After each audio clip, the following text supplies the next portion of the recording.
할렐루야. 아멘. 옆에 있는 분들과 인사합시다. 사랑합니다. 사랑합니다. 내가 더 많이 사랑할게요. 많이 사랑합니다. 얼마나? 하늘만큼 땅만큼. 룻기 10번째 시간입니다. 나는 왜 하나님을 만나는데 번번이 실패하는가? 나는 왜 하나님을 만나는데 번번이 실패하는가? 라는 제목으로 하나님 말씀 증거하겠습니다. 제가 예수님을 만나고 나서 제일 관심을 가졌던 것 중에 하나가 왜 하나님은 눈에 보이는 방식으로 존재하지 않는 것일까 하는 궁금증이었습니다. 제가 하나님을 만나기 전에는 하나님이 어디 있어? 하고 생각을 했어요. 또 그렇게 믿고 살았어요. 그런데 하나님을 만나고 나서 하나님의 존재를 경험하고 나서 왜 하나님은 살아계신데 눈에 보이는 방식으로 존재하지 않을까 하는 생각이 문득 들기 시작했습니다. 만약 하나님이 보이는 방식으로 존재한다면 모든 사람들이 믿지 않을 사람들이 없을 텐데 말이죠. 그렇다고 하면 굳이 우리가 전도라고 하는 그런 미련한 방법을 사용하지 않더라도 하나님이 보이는 방식으로 존재하면 모든 사람들이 하나님을 영접하고 하나님을 찬양하고 하나님을 섬길 텐데 하나님은 왜 보이는 방식으로 존재하지 않는가 하는 궁금증이 들기 시작했습니다. 저 자신도 만약에 하나님이 보이는 방식으로 존재했다면 좀 더 빨리 하나님을 알고 섬겼을 텐데 하는 아쉬움이 있었습니다. 그런데 나중에 철이 들기 시작하면서 이 신앙적인 철이 들기 시작하면서 깨닫게 된 것은 이것은 안타까움에서 나온 나의 일방적 기대이지 성경은 이미 우리에게 하나님은 영이시다 라고 선언하고 계시다는 사실이었습니다. 무슨 말입니까? 이미 우리가 이 땅에 존재하기 훨씬 이전부터 이 우주가 생기기 훨씬 이전부터 하나님은 영이라고 하는 방식으로 스스로 존재하고 계셨다는 사실입니다. 그러므로 이 사실을 바꿀 수는 없습니다. 하나님은 이미 내가 이 땅에 존재하기 이전부터 이 지구가 생기고 우주가 생기기 이전부터 하나님이 존재하시는 방식은 영이었다는 사실입니다. 그래서 이것을 우리가 바꿀 수는 없다는 거죠. 요한복음 4장 24절에 보니까 하나님은 영이시니 예배하는 자가 신령과 진정으로 예배할지니라. 할렐루야. 아멘. 하나님은 영이십니다. 보이는 방식으로 존재하는 것이 아니라 보이지 않는 방식으로 이미 우리가 이 땅에 존재하기 전부터 우주가 생기기 전부터 그렇게 존재하기 시작하셨다는 사실입니다. 그래서 출애굽기 3장에 보면 나는 스스로 있는 자다. 하나님께서 그렇게 말합니다. I am that I am. 이 말은 모세가 하나님을 몰라서가 아니라 나는 분명히 하나님을 경험하고 나는 분명히 하나님이 존재한다는 사실을 아는데 바로 왕에게 가서 하나님을 설명해야 돼요. 하나님께 명령을 받았잖아요. 바로에게 가라. 그리고 이제 내 백성들을 가나안 땅으로 가겠다고 하라. 이렇게 하나님께서 사명을 주셨어요, 모세. 그래서 하나님에 대해서 이제 설명을 해야 돼요, 모세가. 근데 막막한 거예요. 나는 하나님을 경험하고 나는 분명히 하나님의 임재를 체험하고 하나님을 인격적으로 만나서 하나님이 영으로 존재한다는 사실을 아는데 과연 이 왕에게는 어떻게 설명을 할 것이냐. 그래서 모세가 묻죠. 하나님, 바로에게 내가 뭐라고 하나님을 내가 설명해야 됩니까? 하나님은 어떻게 이야기해야 됩니까? 라고 묻자 하나님께서 뭐라고 합니까? I am that I am. 나는 스스로 계신 자다. 나는 영으로 계신 자다. 라고 말하라. 그렇게 하면 돼요. 가끔 우리가 전도하다 보면 하나님을 어떻게 내가 설명해서 저 사람을 이해시킬까? 어떻게 설득할까? 그런 마음이 가득 차 있어서 복음조차 전하지 못할 때가 많아요. 어떻게 저 사람이 알아듣지? 제가 부교육자 때 성경 공부를 하다가 기초반을 하다가 어떤 예수님을 영접하지 않았던 한 집사님이 예수님을 영접하고 나서 너무 좋으니까 자기의 아버지 그 시골의 그 파파 노인 글자도 제대로 모르는 그 노인을 전도하고 싶었던 마음이 생긴 거예요.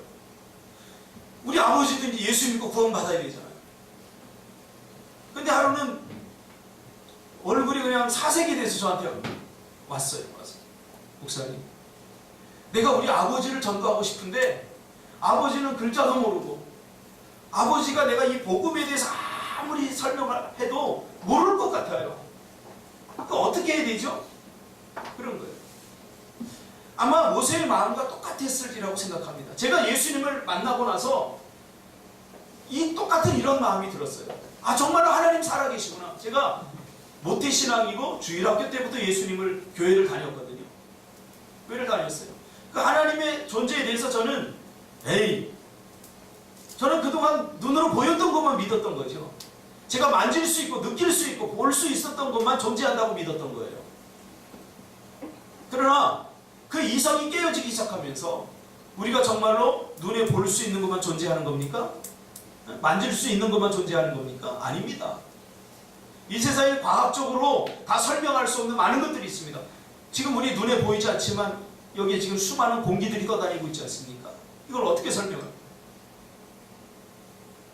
똑같은 마음이 들었던 거죠. 그래서 하나님께서 모세에게 아니야, 그거 굳이 설명하지 마. 설명한다고 바로 알아들을 수 있는 그런 존재가 아니야. 하나님을 믿고 하나님을 알 수 있는 것은 내 은혜로만 가능한 거다. 하나님 분명히 아셨던 거죠. 여러분, 우리가 하나님을 알고 하나님을 믿을 수 있는 것은 하나님의 은혜로만 가능하다는 사실을 믿으시길 바랍니다. 그래서 우리가 이 자리에 나와 앉아있는 것, 이거 대단한 은혜입니다. 우리가 예수님을 믿는 것, 그것은 믿어진 거지 내가 믿은 게 아니에요. 너희가 그 은혜를 인하여 믿음으로 말미암아 구원을 받았나니 이것이 너희에게서 난 것이 아니라 하나님의 선물이야. 요즘도 저는 문득문득 하나님께 너무 감사해요. 나 같은 따지기 좋아하고 비판적이고 눈에 보이는 것들만 믿고 사는 나 같은 사람에게, 의심 많은 나 같은 사람에게 하나님 믿음을 주셔서 하나님을 섬길 수 있게 하신 이 은혜가 얼마나 감사한지 몰라요. 나 같은 사람은요, 하나님의 은혜가 아니면 절대로 하나님 믿을 사람이 아니에요. 얼마나 따지기 좋아하고 얼마나 철저하게 분석하기를 좋아하고 그런 사람인데, 어느 순간에 하나님께서 저에게 믿음을 주셔서 하나님을 알게 하시고 그 하나님을 믿게 하시고 이제는 하나님을 섬기게 하셨다는 사실. 그래서 모세에게 그래, 하나님이 영이다, 하나님은 스스로 존재한다 라고 말하라 라고 이야기했던 거예요. 아, 하나님은 이미 영이시기에 왜 영으로 존재합니까? 왜 보이지 않는 방식으로 존재합니까? 그것을 놓고 알바하는 것은 의미가 없겠다라는 생각으로 이제 정리가 되었습니다. 자, 그러나 시간이 이렇게 흘러서 성경을 읽다가 또다시 제가 궁금한 것이 생겼습니다. 이사야서를 한참 은혜 중에 제가 읽었어요. 이사야서에 나오는 말씀들을 제가 처음에 좋아했거든요. 예수 믿고 나서 이사야의 그 고백, 주여 내가 여기 있나이다, 나를 보내서, 이것이 막 가슴이 뜨거워가지고 제가 이사야서를 예수 믿거나 좋아했어요. 그래서 이사야서를 제가 수십 번도 더 읽었어요. 이사야서를 읽던 중에 이사야서 45장 15절에 구원자 이스라엘의 하나님이여 진실로 주는 스스로 숨어 계시는 하나님이시니다. 그러면서 이사야를 통해서 하나님은 자신을 스스로 숨어 계시는 사람이다, 숨어 계시는 자다라고 그렇게 말하고 있는 거예요. 그러니까 이것을 원어로 분석하면 제기동사예요. 제기동사라서 자기 자신이 스스로 능동적으로 숨다, 그런 뜻이에요. 그러니까 하나님은 스스로 자기 자신을 능동적으로 숨기시는 분이다, 그 말이에요. 하나님은 어떤 분이라고요? 자기 자신을 우리에게 숨기시는 분이에요. 자, 또 의문이 들기 시작했어요. 아니, 매일 하나님은 자신을 드러내도 안 될 판에 숨어 계시다니, 도대체 하나님은 우리를 구원하시고 또 우리를 구원하실 마음이 있으신 분인가? 막 조바심이 생깁니다. 하나님 매일매일 드러내 보여도, 기적으로 보여줘도 믿지 못하는 것이 우리 인간인데 하나님은 숨어 계시는 분이라는 거예요. 숨어 계시는 분. 저는 성경을 읽다 궁금하면 아 그런가 보다 하고 그냥 잘 넘어가지지가 않더라고요. 성경을 읽다 궁금하면 또 읽고 또 읽고 하면서 어떻게든지 이것을 해결해야 다음 단계로 넘어가요. 그런데 이게 얼마나 귀한 건지 몰라요. 그래서 제가 이 궁금한 것들을 이사야서를 읽으면서 질문지를 이렇게 만들었습니다. 왜냐하면 신앙은 맹목적인 것이 아니라 굉장히 논리적이고 이성적이며 과학적인 그런 과정이기 때문에 그렇죠. 우리가 예수를 그냥 믿은 것 같지만 우리는 절대로 하나님의 형상을 닮았기 때문에 그냥 믿으라고 하면 절대 그냥 믿지 않아요. 심지어 우리 꼬마가 내가 용돈을 약속해요. 아빠가 2,000원 줄게. 보통 500원 주는데 보통 1,000원 주는데 2,000원 줄게. 그러면 의심이 되는 거죠. 아빠 정말 줄 거야 2,000원? 정말 줄게. 그럼 좀 이따 또 물어봐요. 아빠 정말 줄 거지? 왜? 그동안 경험에 의하면 아빠가 2,000원 용돈으로 준 적이 거의 없어요. 거의 500원이나 1,000원을 줬어요. 근데 2,000원을 준다니까 이게 큰 돈으로 느껴지는 거예요. 그런데 갑자기 의심이 들기 시작하는 거예요. 정말 아빠가 줄까? 2,000원을. 어제 제가 2,000원 준다니까 왔다가 하면서 한 대여섯 번을 와서 물어보는 거예요. 아빠 정말 2,000원 줄 거지? 2,000원 준다니까? 정말이지? 한 대여섯 번 와서 물어봤어요. 2,000원 줬더니 떡 사 먹었더라. 우리 사람은요 절대로 맹목적으로 그냥 믿으라고 해서 믿어지는 존재가 아니에요. 여러분들도 지금 여기서 예수 믿지 않는 사람들은 뭔가 이성적으로 논리적으로 과학적으로 이게 뭔가 이게 석연치 않은 것들이 있기 때문에 믿지 않는 거예요. 그래서 예수를 믿었다고 하는 것은 이 모든 복잡한 과정을 하나님께서 한 번 해결해 주신 거예요. 우리가 무조건 믿은 게 아니에요, 절대로. 그래서 예수 믿지 않는 사람들은 멍청한 사람들이에요. 우리가 조금만 더 생각해 본다면, 조금만 과학적으로, 이성적으로 생각해 본다면 믿음은 굉장히 이성적인 것이고 믿음은 굉장히 과학적인 것이에요.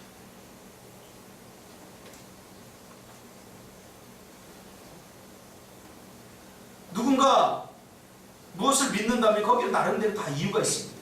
신앙도 마찬가지죠. 그래서 제가 정리했어요. 성경을 읽으면서 그때는 궁금한 거를 이렇게 적으면서, 왜냐하면 선생님한테 교회 가서 목사님한테 전도사님들한테 물어보려고. 자세히 제가 기억나지 않지만 대충 두 가지는 기억이 나요. 왜 하나님은 숨어 계시는가? 맨날 짠 하고 드러내 나타내 보여도 우리같이 패역한 사람은 환상을 보았느니 허상을 보았느니 뭐 그렇게 핑계대고 변명될 텐데 매일 나타나도 부족한데 하나님은 왜 숨어 계시는가? 숨어 계시는 이유. 또 다른 하나는 숨어 계시면 하나님께서 계속 숨어 계시지 왜 가끔씩 짠하고 나타나시는가? 성경에 보니까 구약에 보면 하나님이 가끔 나타나셔요. 그래서 자신의 정면의 모습은 보여주지 않고 자신의 뒷모습을 살짝, 뭐 실루엣도 아니고 살짝 보여주셔요. 모세가 그랬잖아요. 모세가 하나님의 뒤통수를 봤잖아요. 하나님을 면전에서 보지 못하고. 대충 이 두 가지 질문으로 요약이 됐습니다. 이것은 어쩌면 저와 여러분이 가지고 있는 신앙의 가장 큰 문제를 해결할 수 있는 또 하나의 질문이기도 합니다. 오늘 본문을 살펴보면서 이 두 가지 질문에 대한 답을 찾고자 합니다. 첫째, 하나님은 왜 숨어 계십니까? 숨어 계시는 이유. 두 번째는 숨어 계시면 계속 숨어 계시지 왜 가끔 짠하고 나타나십니까? 이 두 가지 질문. 이제 모든 것을 다 잃고 모압 땅에서 이제 고향 땅 베들레헴으로 나오미와 룻이 돌아왔지만 그것이 당장 모든 문제를 해결해 주진 않았습니다. 두 여인의 삶은 여전히 고달팠고 여전히 궁핍했고 여전히 내일 무엇을 먹어야 되나 하는 생존의 문제에 직면해 있습니다.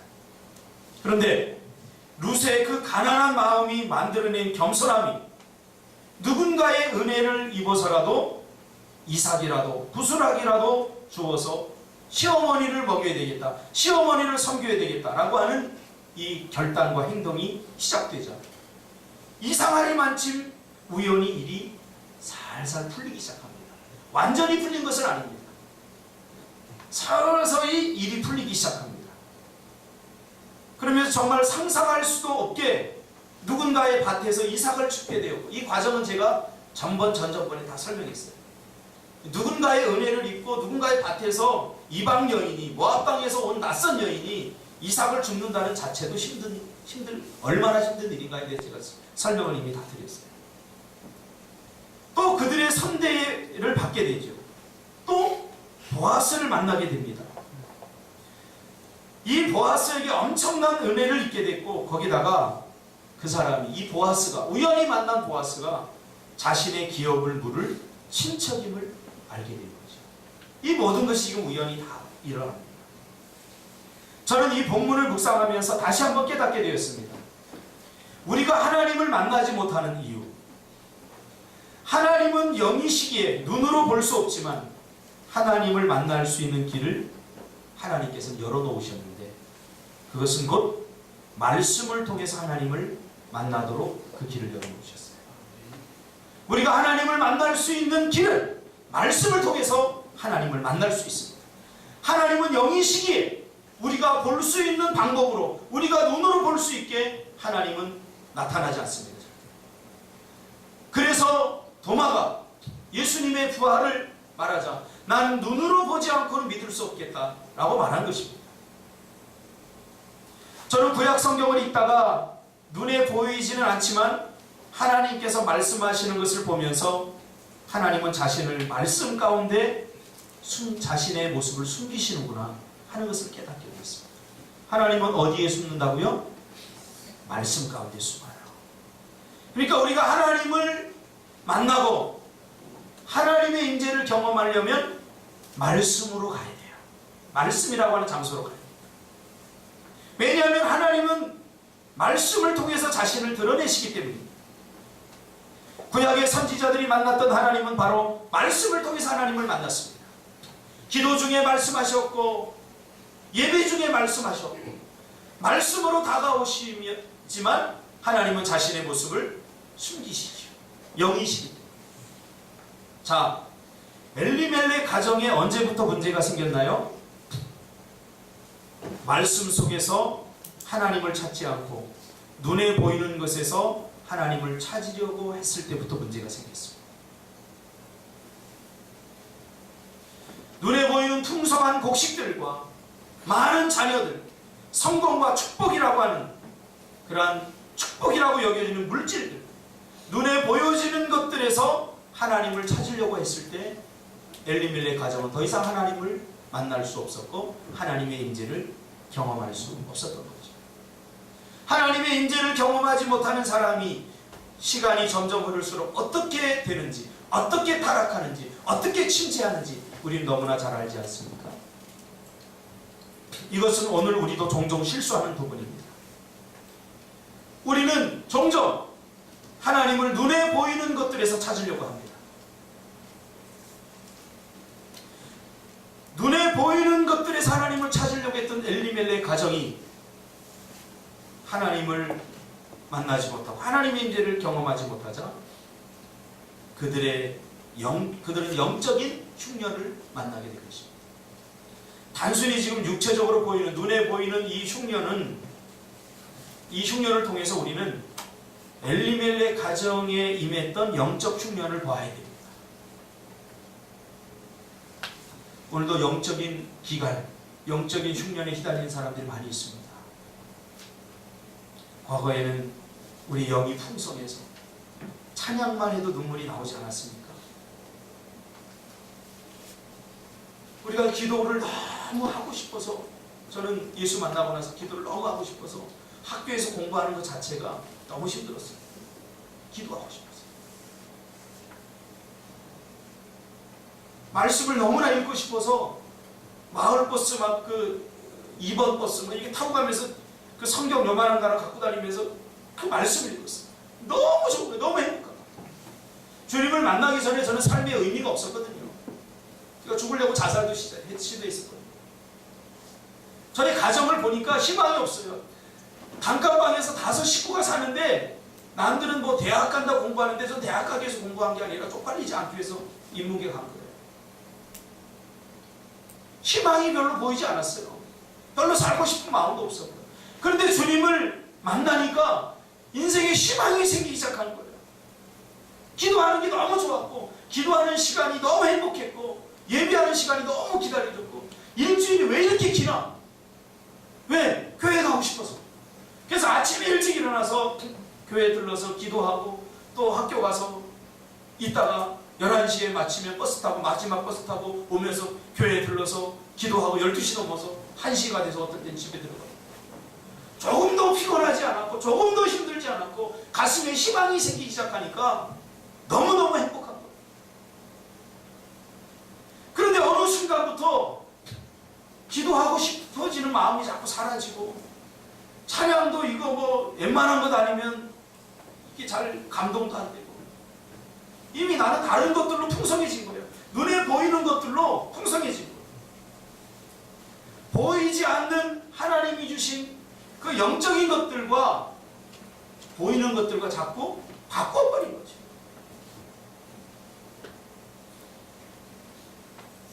베들레헴의 흉년이 오자 엘리멜렉 가정은 기도하지 않았겠어요?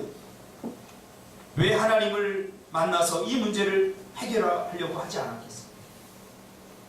구약 성경에 하나님을 만난다는 것은 인생의 모든 문제를 해결받는다는 것과 같은 말입니다. 이스라엘 백성들이 왜 그렇게 하나님을 만나기를 원했습니까? 하나님을 만나면 해결이 됩니다.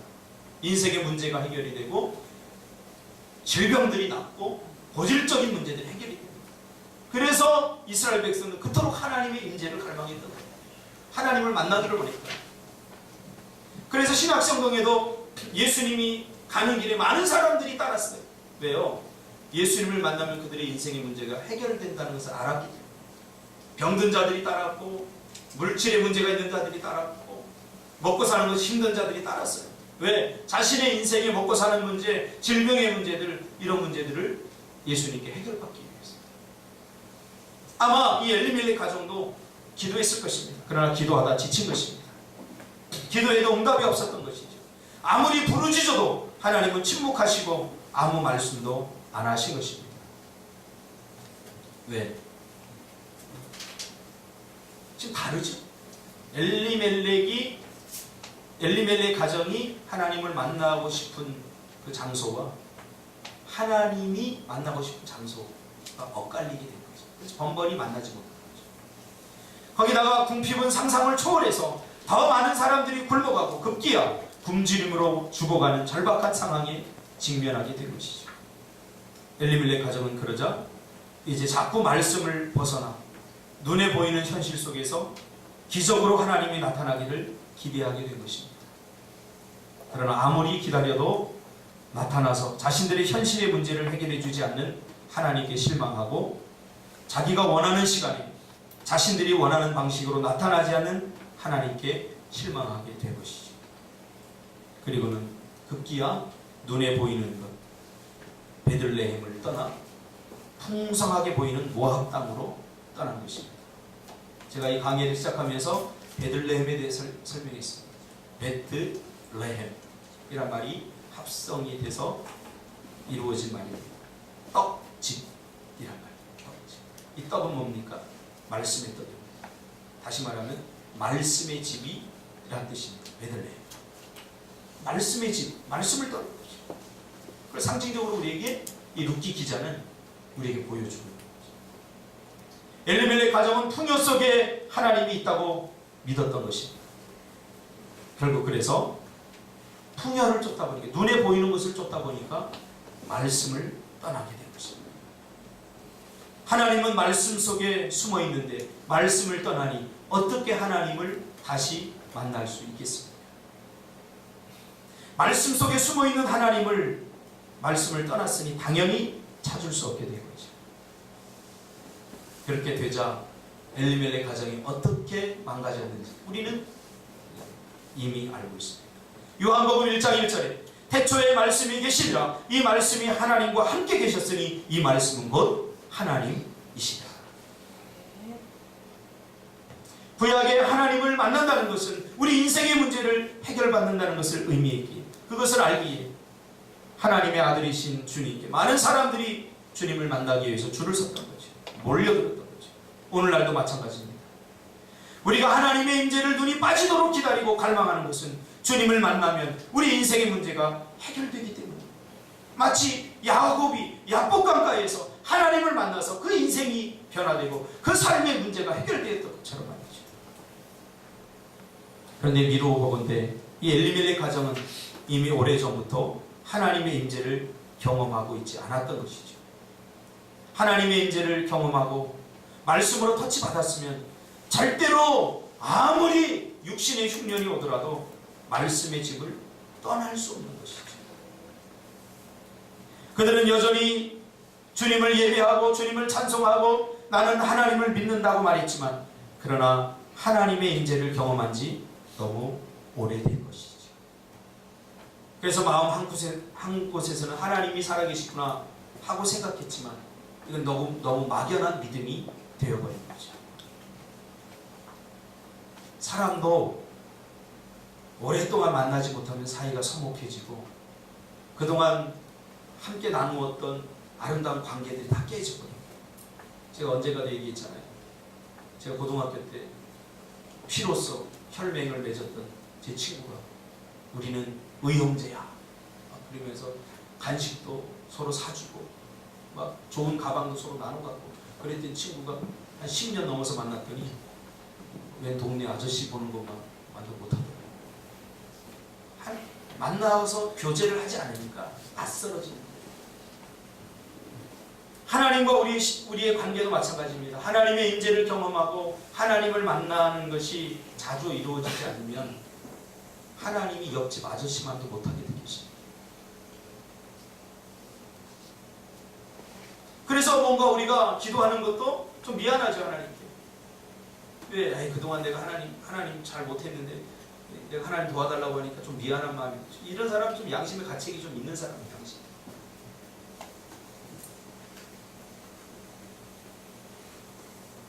하나님을 만나지 못하는 이유는 바로 말씀 밖에서 하나님을 찾기 때문입니다. 마태복음 5장에 보니까 천국이 누구의 것이며 누가 하나님의 아들이며 누가 하나님의 임재를 경험하는가에 대해서 이야기해 주는데 그 중에 한 구절을 제가 읽어드리겠습니다. 심령이 가난한 자가 복이 있다고 말하고 있습니다. 다른 말로 바꾸면 마음이 가난한 자가 하나님의 임재를 경험할 수 있다는 거죠. 산상수훈을 예수님께서 마태복음 5장에 할 때 많은 무리들이 있었습니다. 이 무리들은 누구냐면 다 마음이 가난한 사람들이었습니다. 부자들은 예수님을 절대 따르지 않았어요. 예수님 별로 필요 없었기 때문이죠. 예수님이 자신의 문제를 해결하게 주기보다 부자들은 이미 자신의 문제를 다 해결했기에 돈이 없는 사람들, 내일 무엇을 먹을까 걱정해야 되는 사람들, 가난한 사람들, 병든 사람들, 이런 사람들이 예수님을 다 따라 나선 거죠. 그러자 예수님께서는 그들을 향해서 너희들이 복이 있다라고 말합니다. 가난한 자체가 복이라고 말하지 않습니다. 예수님. 병 걸린 자체가 복이라고 말하지 않습니다. 그것이 이유가 되어서 지금 나를 따라와서 지금 내 말씀을 들으니 이것이 복되다는 거예요. 이것이 복. 제가 금요일날도 설교했지만 저는 1년에 한두 번씩 이 편도선이 많이 부어서 거의 아프면 한 달 동안 아픕니다. 제가 이것 때문에 하나님 앞에 많이 기도하고 하나님 설교하는 사람이 찬양을 해야 되는 사람이 이 아픔을 어떻게 예배를 드린다 어떻게 하겠습니까? 라고 하나님 앞에 기도할 때마다 하나님은 이것을 낫게 해주시지 않으셨어요. 지금 왜 그런지 알아요. 내가 가장 간절한 기도를 드릴 때는 편도가 아플 때 이게 부어서 열이 막 올라오고 너무 고통스럽고 여러분 당해보지 않은 사람 몰라요. 막 몸이 녹아가는 것 같아요. 그러면 아무 생각도 안 나요. 내가 사랑하는 자식들도 옆에서 뭐 막 깔짝거리고 귀찮아요. 다 귀찮아.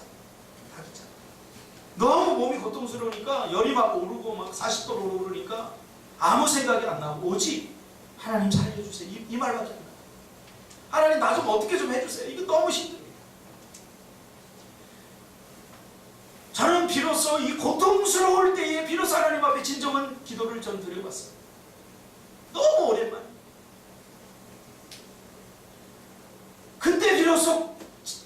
참된 찬양을 내는 불러줬어요. 그동안 제 마음이 너무 부요했던 것입니다. 하나님을 굳이 찾지 않아도 될 만큼 부요했던 것입니다.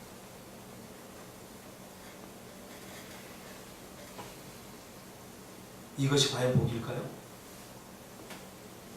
우리의 삶이 너무 풍부하고 풍성하고 너무 모든 것들 다 갖춰 있어서 하나님을 내가 간절하고 절박하게 찾지 않아도 될 만큼 그렇게 부요한 것이 과연 하나님의 축복일까요? 저는 지금도 가끔 편도선이 아팠으면 좋겠습니다. 진심입니다.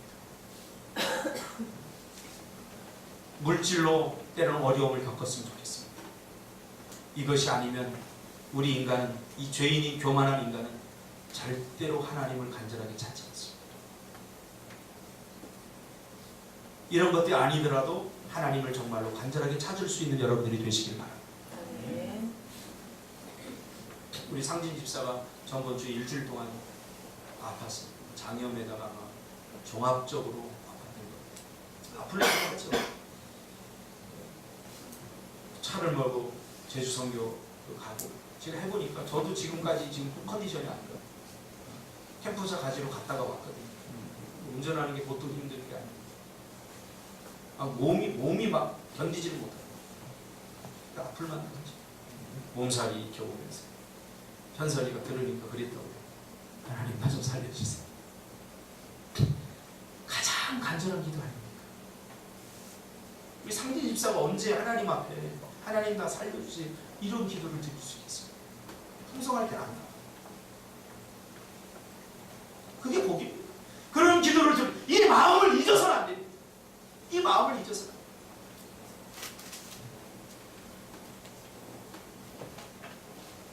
그러면 왜 하나님은 숨어 계실까요? 하나님이 숨어 계신 이유는 아주 오래도록 영원히 자신을 찾을 수 없게 하기 위해서 숨어 계시는 것은 아닙니다. 가끔 나타나시기 때문이죠. 왜 숨어 계실까요? 하나님은 가끔 구약에 보면 나 여기 있지롱하고 메롱하고 딱 나타나죠. 나 여기 있어. 사람들이 잊힐만 하면 하나님이 쫙 나타나셔서 메롱 나 여기 있지. 하양시. 저는 어릴 적에 숨바꼭질을 해봐서 압니다. 순례가 돼서 백을 씌고서 돌아와서 보면 친구들이 다 사라져 버렸어요. 그러면 어설픈 친구들은 대충 예상되는 데 숨어 있어요. 아 저기 있겠구나. 신준이 같이 어설픈 이들은 머리카락도 보이죠. 머리카락 보일라 꼭꼭 숨으라 그랬는데 머리카락도 보이고 가서 다 찾아요. 그런데 그 개 중에는 꼭 지독한 놈이 한두 명이 있어요. 아무리 찾아도 없어. 막 나돌아다니고 상진이 같은 놈. 아무리 찾아 돌아다니고 혹시 저는 화장실 변기 밑에까지 왔어요. 옛날에 화장실 다 이게 두 개 놓고서 쉬하잖아요.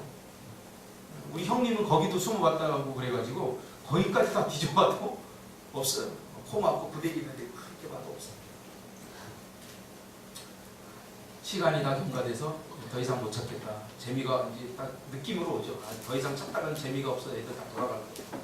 못 찾겠다 꾀꼬리 하면 짠 하고 나타나요. 나타나는데 전혀 예상하지 않았던 야 저런 데도 숨을 수 있구나. 그런데 숨었다가 딱 짠 하고 나타나면서 회심의 미소를 짓지요. 너희들 여기 숨은 거 몰랐지? 하나님도 마찬가지입니다. 여러분이 하나님을 만나고 싶고 또 만나고 싶다고 예상하는 장소는 어디입니까? 여러분이 하나님을 만나고 싶은 장소는 어디입니까? 그리고 하나님을 만날 수 있다고 예상되는 장소는 도대체 어디입니까? 엘리멜렉 가정처럼 평안함과 승리와 축복과 행복과 기쁨과 성공과 웃음이 가득하고 평안하고 안정된 장소. 그곳에서 하나님을 만나고 싶은 것 아닙니까? 우리가 자주 하나님이 기다리는 장소와 우리가 만나기를 원하는 장소가 달라서 길이 엇갈리는 것은 아닙니까? 하나님은 우리를 십자가 위에서 만나기를 원하십니다. 고난과 핍박의 장소에 하나님은 숨어 계십니다. 하나님은 십자가 뒤에 숨어 계십니다. 가난한 자들 뒤에 숨어 계십니다.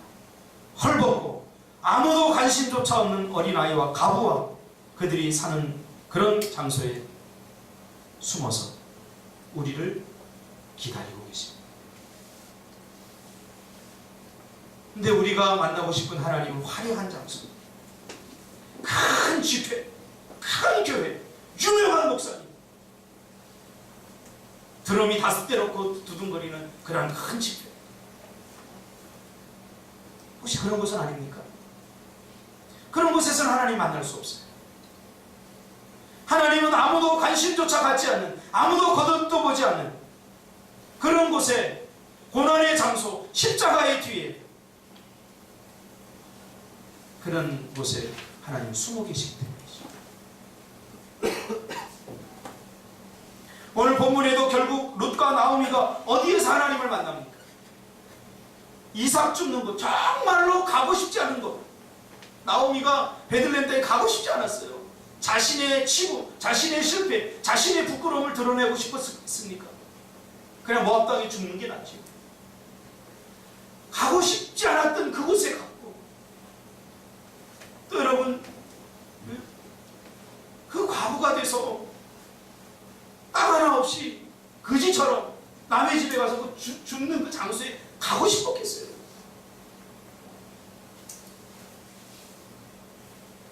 저는 아직도 기억해요.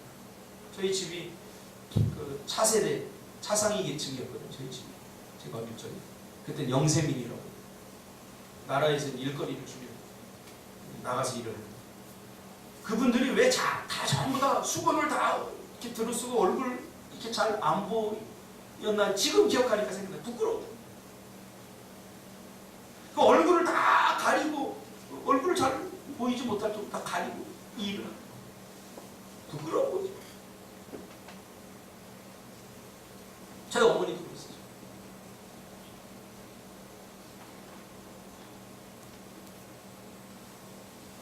가장 낮은 것, 가장 사람들이 가고 싶지 않은 것, 가장 낯선 것, 아무도 관심조차 가져주지 않는 그곳에 롯이 갔다가 하나님을 만나는 거죠. 보아스는 누굽니까? 하나님이 계획 속에서 보낸 자 아닙니까? 하나님의 사자 아닙니까?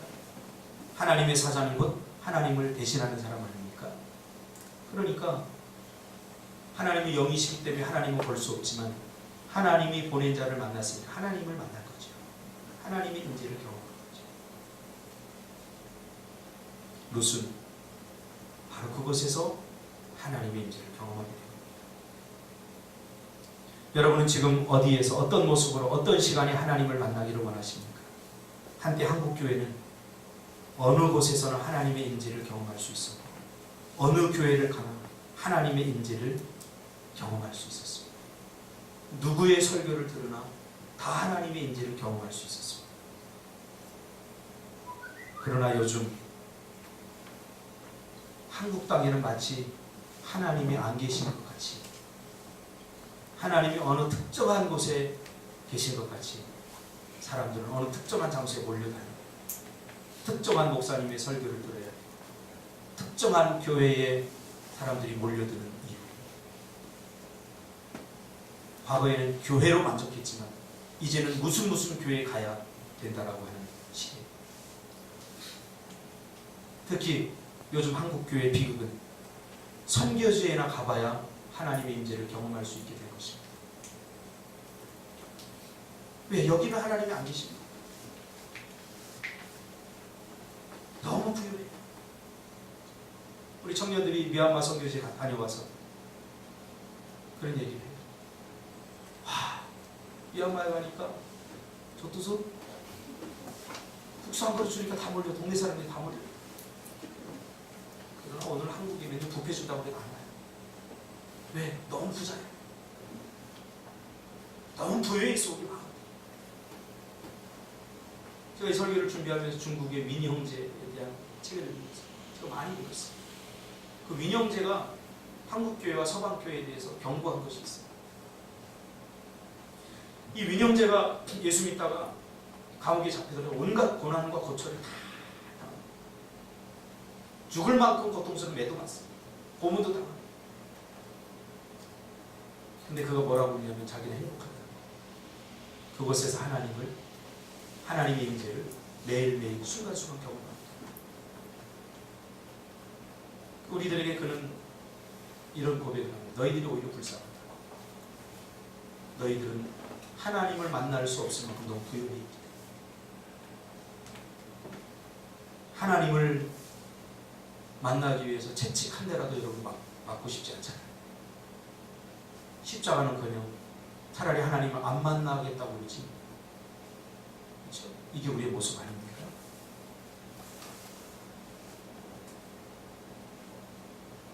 이제 미얀마에 가서 선교사님의 설교를 듣고 거기서 있었던 이야기를 들어야 이제 조금 하나님의 임재가 하나님이 임재하시는구나 이런 것을 느낄 수밖에 없는 비극적인 그런 영적 상태에 놓여 있는 한국교회 각성이 되지 않습니까?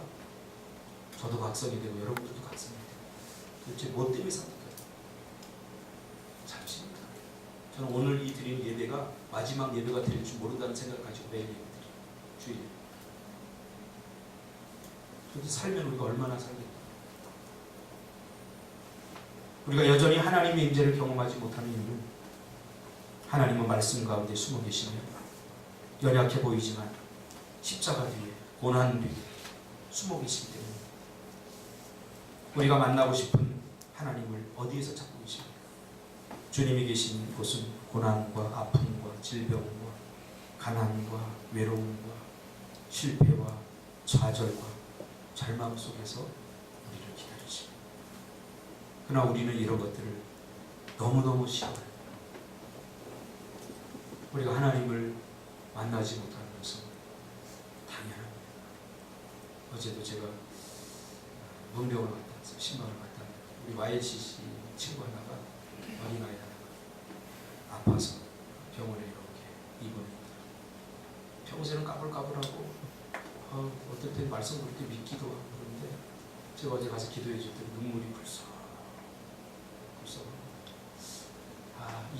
이 아이의 마음이 가난해져요.